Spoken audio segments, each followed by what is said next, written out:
Donc après 2 pitchs sur des initiatives à une échelle macro, hein, le partenariat français pour l'eau et l'agence de l'eau, on va sur les 5 pitchs suivants être sur des développements plus spécifiques. Et le premier concerne un développement local en Camargue sur de l'agroécologie. J'appelle donc Nicolas Beck, qui est responsable du domaine du Petit Saint-Jean à la Tour du Valat, pour nous faire part de cette approche, comment conjugue agriculture innovante en Camargue et conservation de la nature. Bonjour à tous. Donc effectivement, je travaille à la Tour du Valat et je suis en charge du domaine qui porte sur la mise en œuvre d'un projet en agroécologie sur le domaine du Petit Saint-Jean en Camargue gardoise. Non.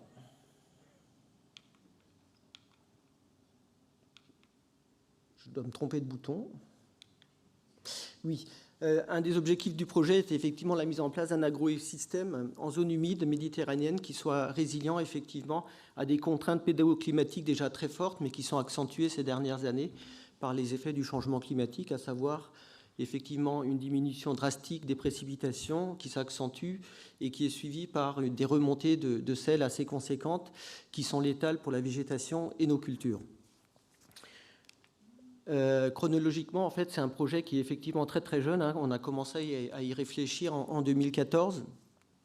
Et pour commencer nos premières plantations de vignes, de vergers et des cultures pérennes en 2016. En 2020, on a eu nos premières réelles vinifications et d'autres produits qui ont suivi. Et dès 2021, en fait, on a eu des pertes assez conséquentes sur nos productions, sur les rendements et directement sur les vignes. On voit notamment des grandes taches de sel sur ces parcelles viticoles qui marquent effectivement des lunes de remontée de sel.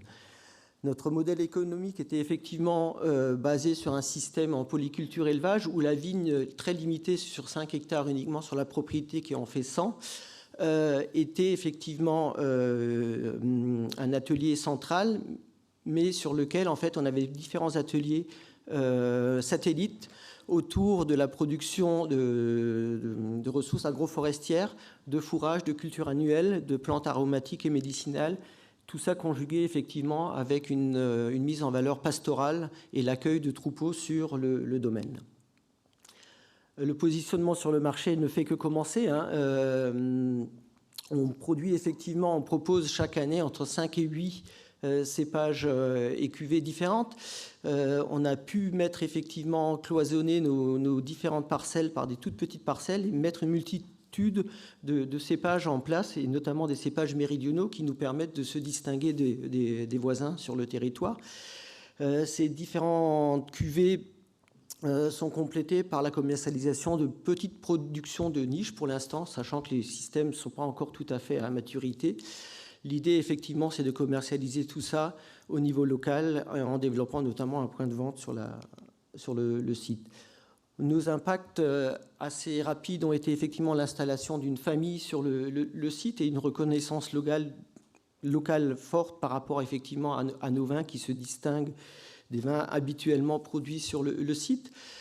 On note aussi effectivement un regain d'intérêt pour ce genre de projet et du coup, on reçoit 250 visiteurs par an qui nous permettent effectivement de faire un transfert intéressant de nos pratiques et techniques culturelles à des porteurs de projets, mais aussi à des exploitants du territoire.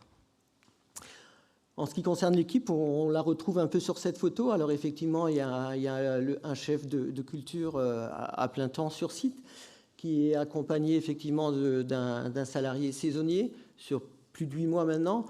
On fait appel pour des grandes opérations comme les vendanges à une dynamique interne avec les salariés de la Tour du Valat qui peuvent venir donner aussi un coup de main et qui nous aident aussi à développer un certain nombre de suivis sur la propriété.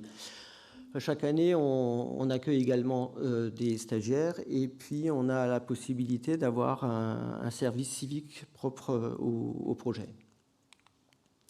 Et j'ai oublié de parler des bénévoles parce que c'est important, parce qu'on a aussi donc une petite équipe de bénévoles qui nous aident et qui permettent aussi de faire un lien direct avec le territoire. En ce qui concerne les partenaires, ils étaient effectivement dans un premier temps financiers. Ça nous a permis de mettre en place assez rapidement certaines cultures, et notamment tous les dispositifs agroforestiers qui permettront à terme je l'espère, de limiter un peu les effets du changement climatique. Et puis, dans un second temps, ils nous ont permis effectivement aussi de mobiliser des acteurs plus techniques à l'élaboration du projet, à la mise en place des projets. Depuis, on fait bien sûr aussi partie d'un certain nombre d'associations sur le territoire et on bénéficie toujours de l'aide de certaines fondations pour la mise en place de projets plus orientés sur la biodiversité de la propriété. Nos besoins à terme, en fait, assez rapidement, vont quand même être de trouver des solutions par rapport à ces problématiques très préoccupantes de remontée de sel. À notre échelle, on a perdu 20% de vignes l'année dernière, liées effectivement à des remontées de sel. Sur le territoire, c'est plus de 600 hectares de vignes, sur un vignoble qui en compte 2500 qui sont morts, liés à ces remontées, à ces changements assez drastiques. D'un autre côté, on a aussi un objectif initial qui était clairement identifié, de mesurer et de capitaliser sur l'intérêt de notre système aussi en termes de protection de la biodiversité. Et puis tout ça, il va falloir aussi le valoriser au niveau de la commercialisation de nos produits pour que le système devienne économiquement viable et transférable. Voilà, merci. Et puis j'aurai le plaisir de vous retrouver un peu plus longtemps pour entrer plus en détail demain matin lors de notre sortie sur le terrain, qui sera suivie aussi d'une dégustation de nos vins.